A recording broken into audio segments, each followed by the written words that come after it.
सबसे पहला क्वेश्चन आपको अपनी स्क्रीन पे दिख रहा है, जल्दी एक बार कमेंट कर दीजिएगा पढ़ के जो जो देख रहे हैं। आवाज़ अच्छे से आ रही है सभी को? आवाज़ अच्छे से आ रही है सभी को? कमेंट कीजिएगा।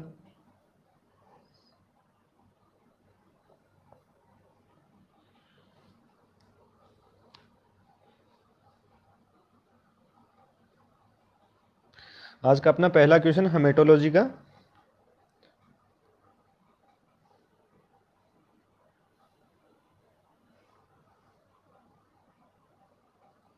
हेमेटोलॉजी के क्वेश्चन करने वाले हैं आज। और हेमेटोलॉजी का अपना पहला क्वेश्चन कि the nurse is preparing to teach a client with microcytic anaemia and hypochromic anaemia about the diet to follow after discharge. After discharge diet बतानी है। Which of following food should be include in diet. कि एक patient को आप teach कर रहे हो after discharge या फुल ऑफ डिस्चार्ज बोल सकते हैं। डाइट के लिए कौन सा एनीमिया था उसको? माइक्रोसाइटिक प्लस में हाइपोक्रोमिक एनीमिया।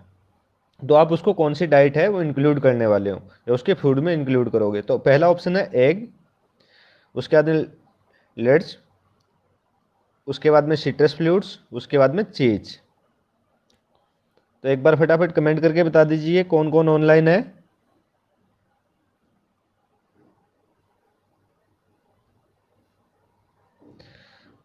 अपना जो पहला क्वेश्चन है उसमें माइक्रोसाइटिक एनीमिया पूछा है। तो माइक्रोसाइटिक एनीमिया का अपने को पता होना चाहिए कि माइक्रोसाइटिक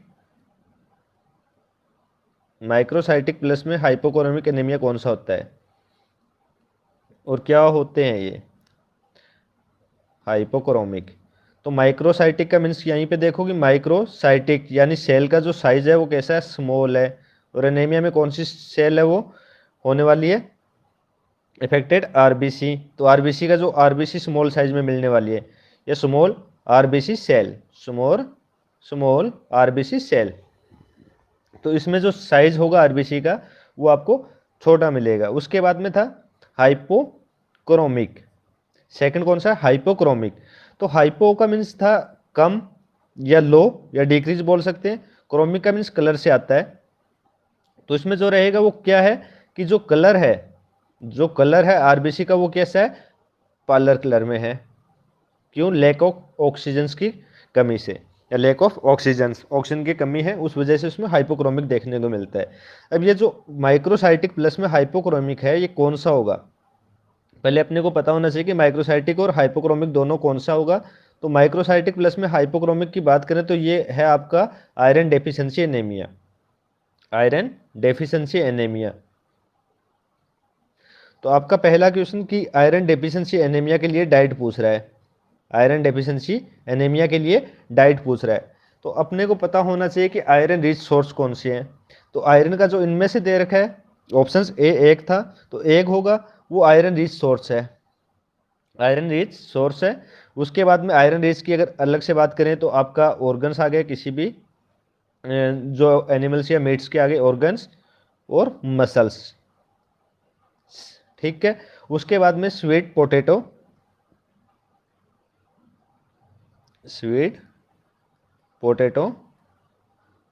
या पोटैटो ये आपका रहने वाला है। उसके बाद में जो ऑप्शन से लेसिटी है ये एक ग्रीन वेजिटेबल्स होती है।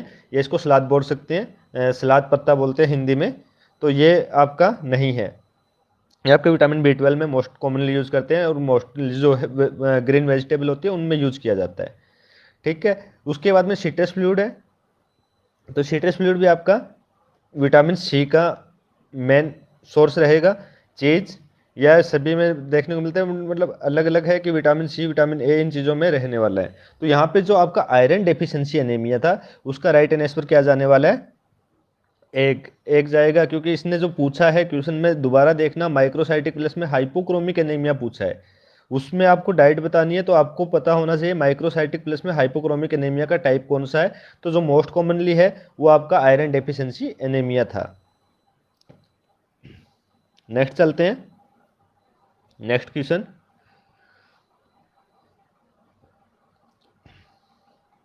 The nurse would instruct the client to eat which of following food to obtain the best supply for vitamin B12। Vitamin B12 के लिए आप नर्स इंस्ट्रक्ट कर रही है क्लाइंट्स को या पेशेंट्स को कि उसको फूड में क्या खाना चाहिए। तो यहाँ पे अपना है पहला ऑप्शन है होल ग्रेन, सेकंड है ग्रीन लीफ वेजिटेबल्स, उसके बाद में options meat and dairy products, उसके बाद में ब्रोसली एंड ब्रुसेल्स स्पोर्ट्स। ठीक है, तो यहाँ पे ध्यान करना कि विटामिन B12 मोस्ट कॉमनली किस में मिलने वाला है, मीट प्लस में डेयरी प्रोडक्ट में। मीट प्लस में जो डेयरी प्रोडक्ट होते हैं उसमें विटामिन B12 ज़्यादा देखने को मिलेगा। अब उसके बाद में था कि होल ग्रेन किसका बेस्ट सोर्स है या गुड सोर्स है, तो ये रहने वाला आपका थायामिन का बेस्ट सोर्स रहेगा आपका whole grain. Green leaf vegetables vitamin A के लिए मोस्ट कॉमनली यूज करते हैं, और उसके बाद में था मीट एंड डेयरी प्रोडक्ट, ये आपका विटामिन B12 का बेस्ट सोर्स रहेगा। मीट और डेयरी प्रोडक्ट विटामिन B12 का बेस्ट सोर्स है। उसके बाद में ब्रोसोली एंड ब्रुसेल्स स्पोर्ट्स होंगे, ये रहने वाले आपके एस्बोरिक एसिड्स यानी विटामिन सी का बेस्ट सोर्स रहेगा। तो जो ये आपका क्वेश्चन था विटामिन B12 की बेस्ट सोर्स के लिए कि नर्स इंस्ट्रक्ट कर रही है क्लाइंट को कि आपको क्या खाना है, best supply of vitamin B12 की डेफिशिएंसी है उस कंडीशन में उसको इंस्ट्रक्ट कर रही है, तो उसको क्या खाना चाहिए, मीट प्लस में डेयरी प्रोडक्ट। क्यों खाने चाहिए, क्योंकि ये चीज़ है इसके गुड सोर्स में आने वाली है। गुड सोर्स होल ग्रेन किसका हो जाएगा, थायामिन का। तो ये आपका क्वेश्चन भी कंप्लीट है और ये कई बार एग्जाम में पूछा जा चुका है।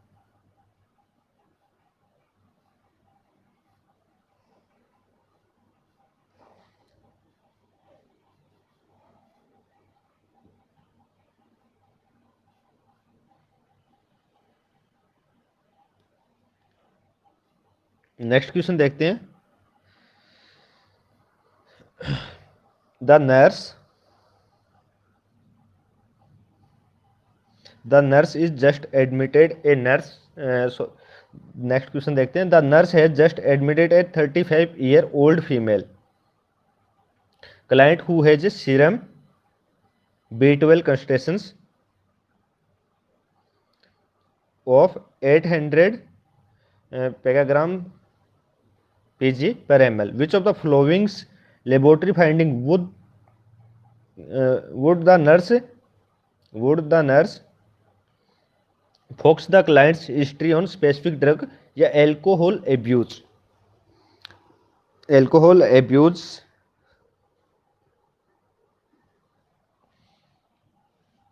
कि एल्कोहल एब्यूज से रिलेटेड कौन सी इंडिकेट करने वाली है उसकी drug history specific.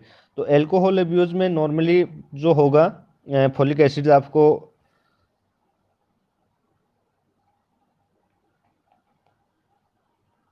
Specific drugs और एल्कोहल एब्यूज के लिए पूछ रहा है। तो उस कंडीशन में जब होता है कि बिलो जो आपका आने वाला है कि विटामिन B12 इसका नॉर्मल है। अब विटामिन B12 के अगर अपने को नॉर्मल वैल्यू पता है विटामिन B12, तो विटामिन B12 का रहने वाला 200 से 900 Pg/ml। ठीक है, उसके बाद में टोटल बिलिरुबिन लेवल है वो नॉर्मल है आपका। ठीक है, सीरम क्रेटिन लेवल है वो नॉर्मल है। उसके बाद में हीमोग्लोबिन है नॉर्मल एडल्ट का लेवल है। उसके बाद में फोलेट या फोलिक एसिड्स तो फोलिक एसिड्स का नॉर्मल्स जब भी एल्कोहल एब्यूज की हिस्ट्री होती है तो आपको जो फोलिक एसिड होगा या डिक्रीज फोलिक एसिड का लेवल मिलने वाला है, डिक्रीज फोलिक एसिड मिलेगा। ठीक है, तो अब नॉर्मल फोलिक एसिड्स का लेवल क्या था 1.08 से 1.09 ng/ml। क्लियर, नॉर्मल्स लेवल से कम मिलेगा जब भी फोकस करना है अपने को हिस्ट्री और स्पेसिफिक ड्रग्स या एल्कोहल एब्यूज पे, तो आपको जो फोलिक एसिड होता है वो नॉर्मली कम मिलने वाला है। तो यहाँ पे जो फोलिक एसिड्स का आपका NaCO जो D है राइट जाएगा। नेक्स्ट क्वेश्चन देखते हैं।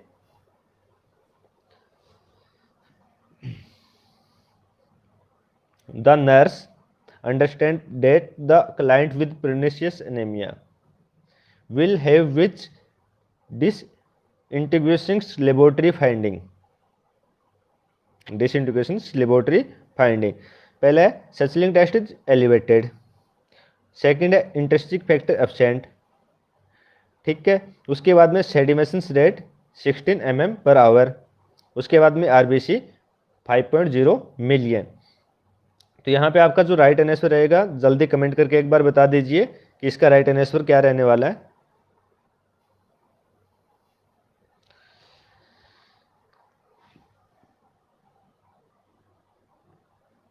यहाँ पे देखो कि जो विटामिन B12 होता है उसमें क्या है, सचलिंग टेस्ट कर रहे हैं, ठीक है। उसके बाद में इंटरेस्टिंग फैक्टर एब्सेंस, यहाँ पे क्या पूछा है कि which understand that the client with pernicious anemia will have which distributed findings, ठीक है। तो यहाँ पे आपको पता होना चाहिए कि pernicious anemia में इंटरेस्टिंग फैक्टर होगा, वो क्या रहने वाला है, एब्सेंट रहेगा। वो क्या रहेगा, एब्सेंट रहेगा, ठीक है। कभी भी सिजलिंग टेस्ट इसकी फाइंडिंग्स को इंडिकेट नहीं कर रहा, वो सिर्फ टेस्ट को असेस करते हैं जिसमें भी अपने इंटरेस्टिंग फैक्टर के एब्सेंस लेवल को चेक करते हैं, जो आगे वाले क्वेश्चन में अपने को देखने को मिलने वाले हैं। कि सिजलिंग टेस्ट कब करते हैं, कैसे करते हैं, वो नेक्स्ट क्वेश्चन में बता देंगे। सेडिमेशन रेट, अगर बेथ मोल और फीमेल, मेल और फीमेल्स की बात करेंगे, बोथ मेल और फीमेल की बात करेंगे तो नॉर्मल है। आरबीसी काउंट्स है वो भी नॉर्मल है, ठीक है। तो नेक्स्ट अपना देखते हैं questions. The nurse devise a teaching plan for patients with a plastic anaemia, ये ए प्लास्टिक एनीमिया है, ठीक है। Which of following is not most important concept to teach the health maintenance, ठीक है।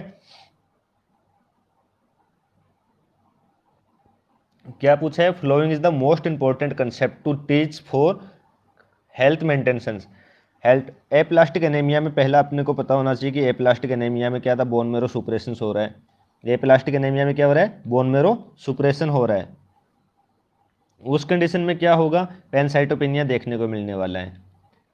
पैनसाइटोपिनिया देखने को मिलेगा, यानी टोटल जो भी सेल्स थी, जितनी भी टोटल सेल्स है बॉडी आरबीसी डब्ल्यूबीसी प्लस में प्लेटलेट्स, वो क्या हो जाएगी, डिक्रीज मिलेगी, ठीक है। अब जब डब्ल्यूबीसी डिक्रीज है या ल्यूकोसाइटोपिनिया है या प्लेटलेट्स कम है या थ्रोम्बोसाइटोपिनिया, प्लेटलेट्स कम है, उसके बाद में आरबीसी, तो ये तीनों चीज़ें अगर कम है तो उस कंडीशन में आप क्या करोगे। तो ऑप्शन ए क्या बोल रहा है कि 8 animals protein and direct live vegetable each day, ठीक है। उसके बाद सेकंड क्या है, avoid exposure to other with acute infections.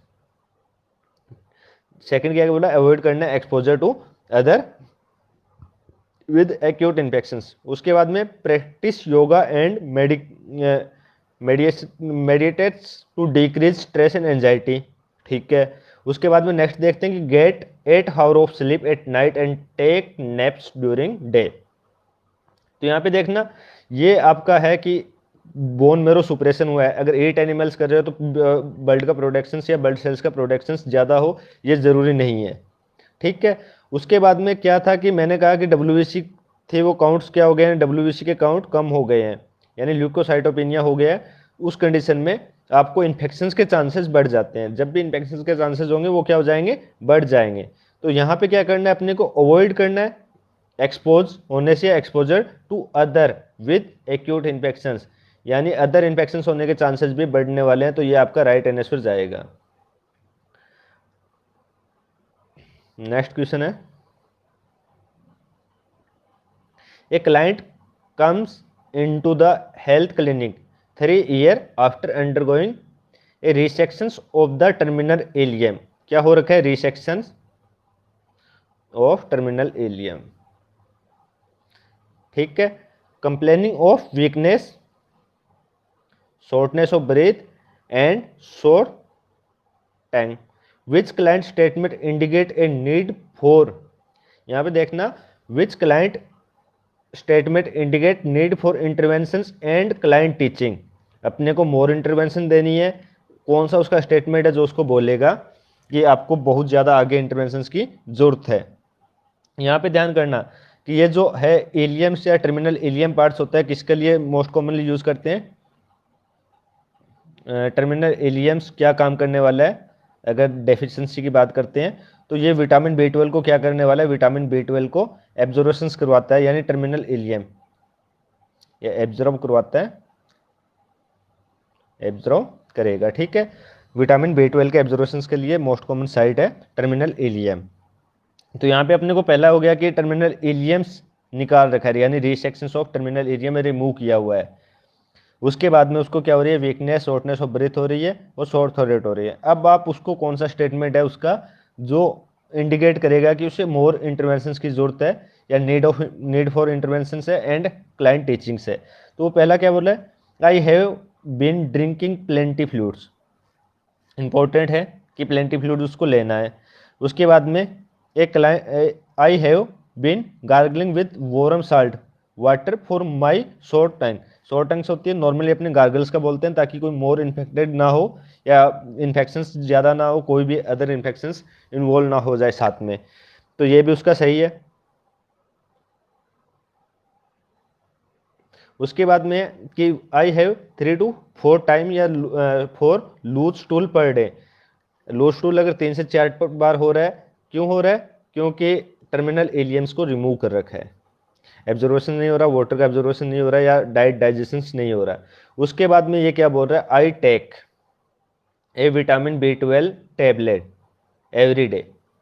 ध्यान रखना विटामिन B12 एब्जॉर्व नहीं होता, कहाँ से? इंटेस्टाइन से। क्यों नहीं होगा टेबलेट फॉर्म में? क्योंकि इसमें एलियम को क्या कर रखा है? रिमूव कर रखा है, रिसेक्शंस ऑफ इलियम है। ठीक है, इलियम क्या कर रखा है? रिमूव कर रखा है। जो स्टेटमेंट दे रखा था अपने को पहले उसमें रिमूव किया हुआ है। अब आप उसको अगर टेबलेट फॉर्म में विटामिन B12 दे रहे हो, उस कंडीशन में क्या नहीं होगा? वो एब्जॉर्प्शन नहीं होने वाला उसका, यानी एब्जॉर्ब नहीं होगी। अगर एब्जॉर्ब नहीं होती है उस कंडीशंस में क्या रहेगा? आपका जो टेबलेट फॉर्म दे रहे हो कोई काम नहीं करेगी, तो उस कंडीशन में आपको इंजेक्टेबल यूज़ करना पड़ेगा। तो ये जो उसका स्टेटमेंट है ये क्या है? रॉन्ग है। तो ये आपका राइट एनएस पर जाने वाला है। ठीक है, नेक्स्ट क्वेश्चन देखते हैं।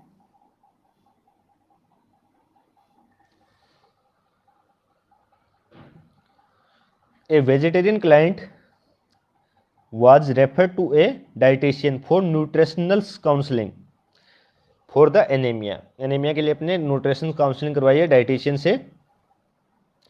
which client outcome indicate the client does not understand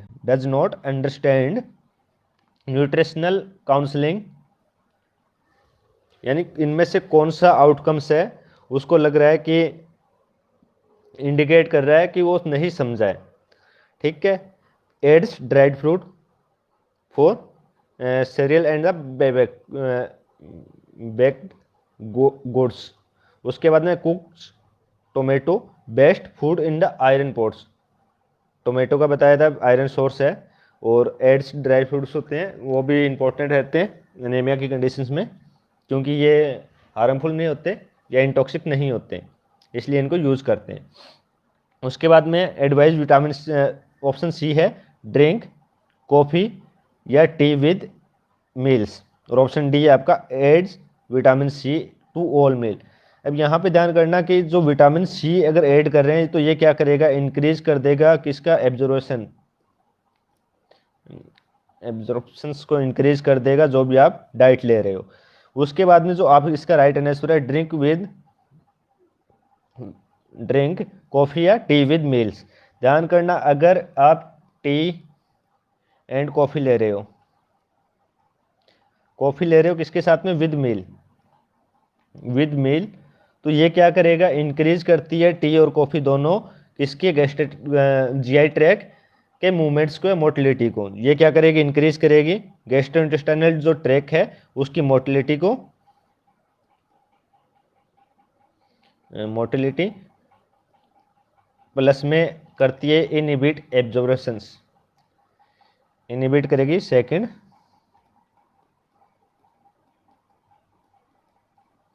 inhibit absorption, inhibit करती है एब्जॉर्प्शंस को।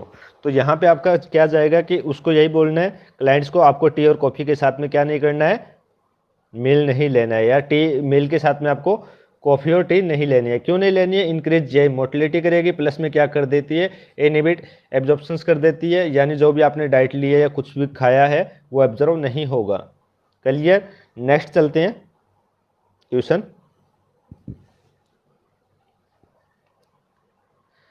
A client was admitted with iron deficiency anemia and blood streaked emesis। कैसा?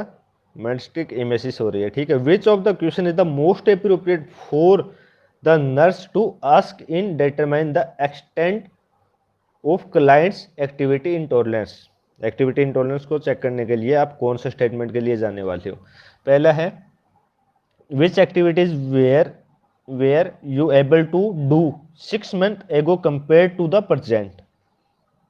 ठीक है। एनीमिया का टाइप देखना कौन सा है, आयरन डेफिशिएंसी एनीमिया है। मोस्ट कॉमनली बच्चों में देखने को, एडल्ट और जो आपके हैं फीमेल्स में भी देखने को मिलता है ड्यूरिंग प्रेगनेंसी, और चाइल्ड में देखने को मिलता है मोस्ट कॉमनली, और most common anaemia in world और इन इंडिया। तो ये क्या है, पहला क्वेश्चन क्या पूछा है, क्या पूछा गया नर्स के द्वारा कि what activity were you able to do 6 month ago compare to present, कि अभी की जो आप एबल जो एक्टिविटी कर रहे हो वो 6 मंथ पहले भी सेम कर रहे थे या उस टाइम आप अच्छे से कर रहे थे। ठीक है। उसके बाद में how long have you had this problem, कितने टाइम से आप इस प्रॉब्लम को देख रहे हो। ठीक है। Have you been able to keep up with all your usual activities. ठीक है। Are you more tired now than you use to be, अभी आप ज़्यादा थक रहे हो than you use to be, या कुछ काम करते हैं या कुछ कर रहे हो उस टाइम ज़्यादा। तो यहाँ पे ध्यान करना कि जो आयरन डेफिशिएंसी एनीमिया होता है, आयरन डेफिशिएंसी एनीमिया होगा वो धीरे धीरे प्रोग्रेस करेगा, यानी प्रोग्रेसिव रहता है, यानी प्रोग्रेशंस होगी वो क्या होती है, कंटिन्यू होती है, एकदम से नहीं होगा, यानी कंटिन्यू चलेगा, प्रोग्रेशंस होगी। तो उस कंडीशन में आप क्या करते हैं, जो नर्सिंग ऑफिसर नर्सेज होती हैं उनकी फर्स्ट रिस्पॉन्सिबिलिटी रहती है कि उसकी जो पहले की 6 मंथ पहले की हिस्ट्री ली जाए कि आप उस टाइम कैसा फील कर रहे थे, उस टाइम कैसा फील कर रहे थे। तो ये आपको जो साइन सिम्टम्स शो हो रहे हैं आयरन डेफिशिएंसी एनीमिया के साथ में बता रखा है डायग्नोस में, तो आपको उसकी 6 मंथ पहले की हिस्ट्री को शो करना है, क्योंकि एक प्रोग्रेसिव एनीमिया है, धीरे धीरे प्रोग्रेस करेगा। क्लियर? नेक्स्ट क्वेश्चन चलते हैं। वाओ, नेक्स्ट क्वेश्चन है बहुत ज़्यादा इंपॉर्टेंट है। The primary purpose of the Schilling test is to measure the client ability. मैंने जो क्वेश्चन है वो क्या पूछ रहा है कि मेजर यानी सिचलिंग टेस्ट अपने क्यों कर रहे हैं या किस चीज़ के लिए कर रहे हैं। तो store vitamin B12, digest vitamin B12, या एब्जॉर्ब विटामिन B12, या प्रोड्यूस विटामिन B12। अब यहाँ पे देखना कि सिचलिंग टेस्ट होता है, सिचलिंग टेस्ट होगा उसमें दो चीज़ें ध्यान रखते हैं कि एक तो पहला है उसको एनपीओ करते हैं मिडनाइट से, जब भी अपने को करना है टेस्ट तो एनपीओ रखेंगे मिडनाइट या 8 आवर बिफोर बोल सकते हैं। ठीक है। 8 आवर पहले क्या किया, उसको अपने एनपीओ कर दिया। उसके बाद में विटामिन B12 का रेडियो एक्टिव फॉर्म होती है, यानी रेडियो एक्टिव फॉर्म में रेडियो एक्टिव विटामिन B12 को उसको अपने ओरली देंगे, प्लस में इंजेक्टेबल में भी देंगे, यानी रेडियो एक्टिव इंजेक्शंस देते हैं विटामिन B12 का। अब ये क्यों दे रहे हैं, यहाँ पे ध्यान करना कि जब आपका सचलिंग टेस्ट था किस में करने वाले हैं, अपने पर्निशियस एनीमिया में, यानी विटामिन B12 डेफिशिएंसी एनीमिया में कर रहे हैं। ठीक है। तो उस कंडीशन में विटामिन B12 का एब्जॉर्प्शन कौन करवाता था, इंटरेस्टिक फैक्टर। ठीक है। इंटरेस्टिक फैक्टर एब्जॉर्प्शन करवाने में हेल्प कर रहा था या एब्जॉर्प्शन करवा रहा था। अगर अपने जो सिचलिंग टेस्ट है उस कंडीशन में क्या होता है कि अब ये जो आ गया, इसमें दोबारा देखना कि इंटरेस्टिक फैक्टर को असेस करने के लिए कर रहे हैं अपने सिचलिंग टेस्ट, यानी एब्जॉर्प्शन ऑफ विटामिन B12 बोल सकते हैं। और उसके बाद में अपने जो सिचलिंग टेस्ट में क्या करने वाले हैं, एनपीओ रखेंगे मिडनाइट से, रेडियो एक्टिव प्लस में radio active vitamin B12 plus में इंजेक्शन विटामिन B12 जो रेडियो एक्टिव फॉर्म में रहेगा। कैसा होगा? रेडियो एक्टिव फॉर्म में रहेगा, उसको देंगे। उसके बाद में अपने क्या करते हैं? यूरिन कलेक्शन करते हैं, यूरिन कलेक्शंस करते हैं। यूरिन कलेक्शंस करने का जो रीज़न रहता है, अगर यूरिन में इंक्रीज आ रहा है विटामिन B12, विटामिन B12 क्या हो रहा है? इंक्रीज एक्सक्रेट हो रहा है विटामिन B12 इन यूरिन, ठीक है। तो ये क्या दिखाएगा? हेल्थी, कि जो पर्सन है वो हेल्थी है, यानी उसमें एब्जॉर्वेशंस क्या हो रहा है? सही है, यानी एब्जॉर्वेशंस हो रहा है। एक्सक्रेट यूरिन के थ्रू तभी होगा जब बॉडी एब्जॉर्व करेगी। अगर एब्जॉर्व नहीं हो रहा है तो वो फीकस के थ्रू जाएगा, यानी स्टूल के थ्रू पास करेगा। तो यहाँ पे ध्यान करना कि जब भी सेसिलिन टेस्ट का जो मेन पर्पज होता है वो विटामिन B12 के एब्जॉर्वेशंस को चेक करने के लिए किया जाता है, एब्जॉर्वेशंस को चेक करने के लिए करने वाले हैं। तो ये आपका क्लियर है। और इसमें जो फर्स्ट रिस्पॉन्सिबिलिटी रहती है यूरिन कलेक्शन से रहता है 24 से 48 आवर तक, ठीक है। जो रिस्पॉन्सिबिलिटी रहती है, ये क्वेश्चन भी बहुत बार पूछा जाता है कि यूरिन कलेक्शन क्यों किया जाता है। तो क्योंकि जो सिसलिंग टेस्ट के ऑब्जर्वेशंस को चेक करना है तो उसके लिए अपने 24 आवर यूरिन कलेक्शन करना होगा। उसकी वजह है कि अगर यूरिन में इंक्रीज विटामिन B12 आ रहा है तब तो हेल्थी है पर्सन, अगर डिक्रीज आ रहा है या बहुत कम आया है, ना के बराबर आया है, तो उस कंडीशन में आपका इंट्रिंसिक फैक्टर प्रेजेंट नहीं है, एब्जॉर्व नहीं हो रहा है पेशेंट में विटामिन B12 एब्जॉर्व नहीं हो रहा है, उस कंडीशन में वो फिक्स के थ्रू या स्टूल के थ्रू बॉडी से बाहर जाएगा। जो विटामिन B12 आपने ओरली प्लस में IM या IV देते हैं, IV दिया है। क्लियर? नेक्स्ट चलते हैं।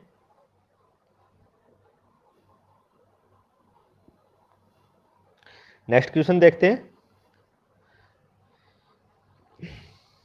The nurse implements which of following for the client who is starting a Schilling test, ठीक है।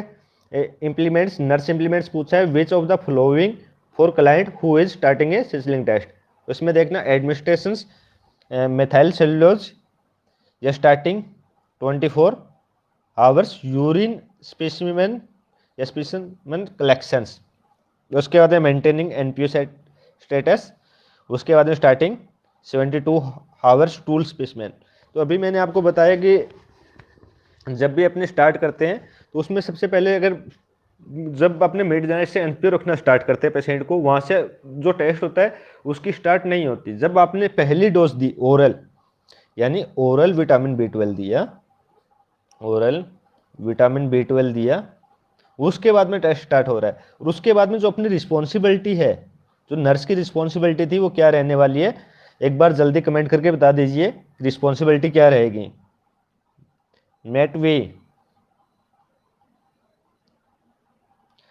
एक बार कमेंट करके क्वेश्चंस को दोबारा देख के, the nurse implement which of the following for the client who is starting a Schilling test. तो Schilling test में रिस्पॉन्सिबिलिटी अपनी क्या रहने वाली है?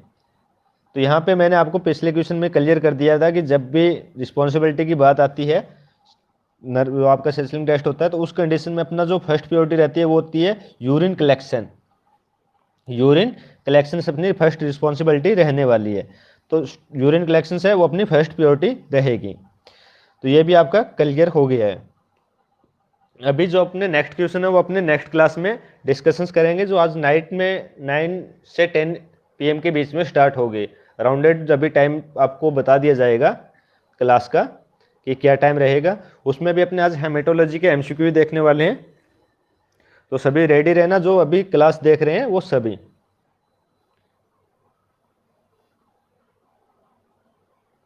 और आपको ये जो क्वेश्चन है अवेलेबल हो जाएंगे डायरेक्टली, आपको जो क्वेश्चन थे अवेलेबल हो जाएंगे जो अपना डॉक्यूमेंट फोल्डर है उसमें, डॉक्यूमेंट फोल्डर में जाके। हाँ, आज का टेस्ट अपलोड हो गया है, आज का टेस्ट है वो अपलोड है पहले से। आज 20 है, 20 का टेस्ट पहले से अपलोड है। Okay and thank you.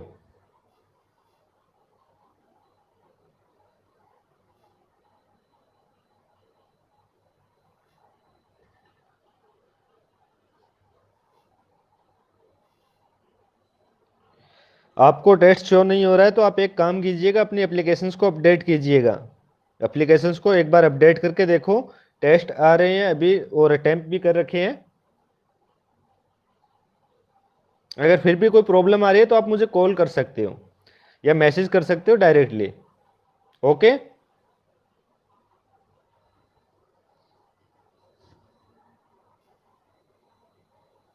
Okay, thank you.